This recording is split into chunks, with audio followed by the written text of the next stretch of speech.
Okay, I'm here with Nik Bagley fighting Scott Pedersen Friday, 10th December, next Friday. Cage Warriors 131, which is the first night of Double Trouble down at your call. Nick, how you doing, man? I'm all good. How are you? I'm good, thanks. So we're a week out. How you feeling? I feel great. I feel ready.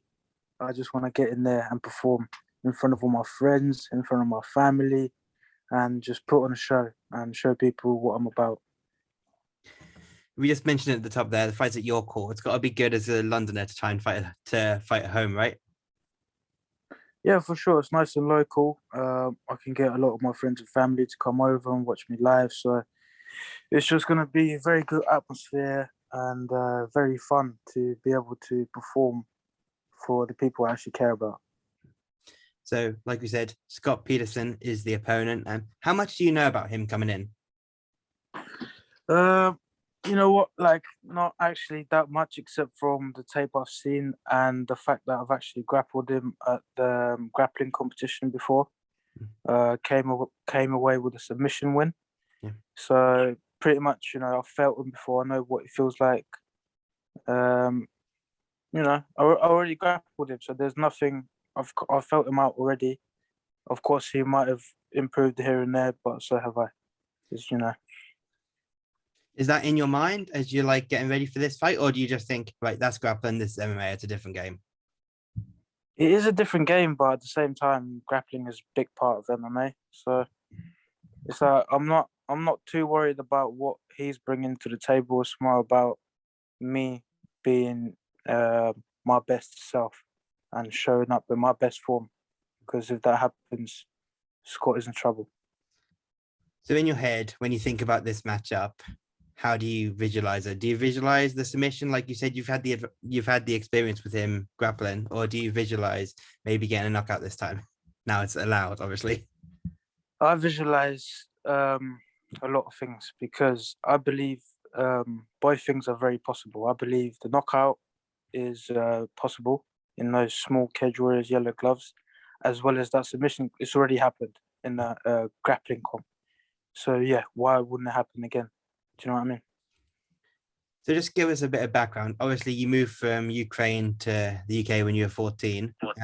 So where does your interest in MMA stem from, and how did you get to this position you're in now, essentially?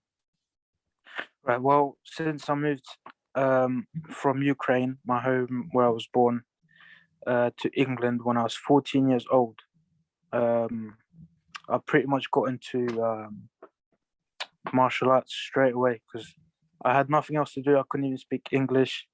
I was a bit of an outsider in school. Everyone already had formed their like friendship groups, so I really took to like fighting because I just wanted. I was always competitive, like sporty kid. Um, so I just wanted like that's where I started implying myself because you don't need language to communicate in fighting. You speak with it's everyone knows how to speak fighting, so it's easy to communicate, and it kind of became a community of mine. So it's fair to say, obviously 14, it's a bit older, but it's still young for such a big change like that. MMA, kickboxing, jiu-jitsu, how you started. It was really vital for you settling into the UK, right? Yeah. So first two disciplines that I started training were kickboxing and jiu-jitsu. And prior to that, before I moved to England, I was heavily into traditional martial art called wushu, which is forms primarily, which was very good for building up my flexibility and mobility base. So that gave me a good start. Like that's probably one of the reasons I took the fighting so well because I was already in very good shape for it. So obviously, it's been over a year since your last fight. Now, how have you managed this time, both improving yourself in gym and also mentally? How has this break been for you? Yeah, very good. I've kept busy training always. I don't ever stop training, So I've made loads of improvements, and you're gonna see a different fighter this time around. I'm coming in a lot more confident in my game overall. With your last fight, when I was doing some research for this, it was a bit different in different places. Some places said it was an exhibition fight. Some places said it was a pro fight and you're 2-0. What's the deal there? Okay, so what happened? I've had 2 professional fights, right? But my last fight on Celtic Gladiators, I was scheduled to fight an opponent with a decent record, but he pulled out fight week. And then there was loads of efforts on the promotions part to rematch me. Loads of people declined and stuff like that. There was loads of conversation about what weight it was going to be at. And then obviously they ended up getting whoever they could, which was, I can't remember the guy's name, but his record wasn't the best. So the bout was Topology ended up changing that bout into exhibition bout, so it's not classed as a professional bout anymore. So technically, I'm 1-0. Right. Is that frustrating for you, or do you just like not think about it? It's not important. I don't really care, to be honest. I got in, I had fun, I did my job, I got a good finish, got out clean, no damage taken. So I don't mind. Good experience. So obviously, like we said, you only had a couple of fights there, or one pro fight, one exhibition. When you're looking at Cage Warriors, you look at the top of the division, guys like Vucenic, guys like Paul Hughes. Where do you see yourself compared to them, and how long do you think it'll take you to be in with that sort of caliber of guys? That's a good question. They're obviously very good fighters, and I personally see myself matching up with them very well. In fact, not just them, but anyone, to be honest. As a fighter, I see myself being very successful, like across the whole world, not just UK. You know, I'm a very well-rounded fighter, and so are they. So, yeah, I just need a few more years to rack up that experience that they have, and then I can start going against guys with that kind of record. Obviously, you're training at GB Top Team here in London. Talk about the influence that Brad Pickett has had on you throughout your career, because he's a guy I've interviewed before. He's a great guy. He's got so much experience. How beneficial has that been for you learning under him? Super beneficial. Like, of course, Brad's really pieced my MMA game together. Because before I came to Brad, I had decent kickboxing and decent jiu-jitsu basics, but I didn't have that. And I had decent wrestling, but I didn't have all the in-between stuff that you need to put it all together and really like transition into successful MMA, which is like wall wrestling, wrestling shot entries, stuff like that. And you know, it's not just fighting wise, but mentality wise, Brad's guided me very well. And outside of the gym, as a person, he's helped me out a lot and guided me in the right direction. And he's been a very good role model for me. So I look up to him in that way, because he's been there, he's done it. You know, he's lived a life and he's still living it. So that's what I want to do. Yeah.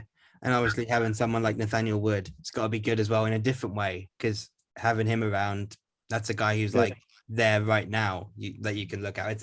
It's obviously he's a guy who's learned on Brad as well, but it's a different example for you to look at. You've got Brad, who's the experienced guy, and you've got Nathaniel, who you actually see doing it now. Of course, 100% is one of the other guys I look up to. You know, I don't really admire. Like, I respect all fighters, but of course, seeing that greatness around me is only going to inspire me. So this is going to be your first fight in Cage Warriors. Obviously, you fought on Cage Warriors Southeast before as an amateur, but what does that mean to you to be fighting for essentially the biggest promotion in the UK? I am absolutely buzzing. I've been around Cage Warriors for a little while. I helped corner a few of my teammates there, Wesley Meyer, a few times. So yeah, I love the opportunity, and I believe I deserve to be there. And you know, it's gonna help me build my name, and it's a really good platform to prove myself. So I'm very looking forward to stepping in there under those lights. Obviously, back on the fight now, Scott Peterson, like we said, we talked a little bit about this, but in your mind, If you had to put it down to one thing that's going to happen, how do you see it playing out? I mean, it's a fight, right? So what's gonna happen is we're both gonna be there. We're both gonna hit each other. I'm gonna look to hit him more, and I'm gonna look to establish my dominance with striking, wrestling, and grappling. So, and then when if the finish presents itself, I'll 100% take it. But I'm there in my mind. I'm there for 15 minutes of constant work, pace, and just mean intentions. Awesome. I want to thank you for the time today, Nik. Feel free to shout anything out or let people know where they can keep up with what you're doing. Okay. Oh, everyone who wants to follow me, give me a follow on Instagram, NBMMA. Don't worry about anything else, but if you're interested, of course, Twitter, Nikita Bagley. And shout out to my sponsors, Vigorate, Prospect Apparel, and my whole team, GB Top Team, all my coaches, Brad Pickett, Ashley Grimshaw, and everyone else who supports me on this journey.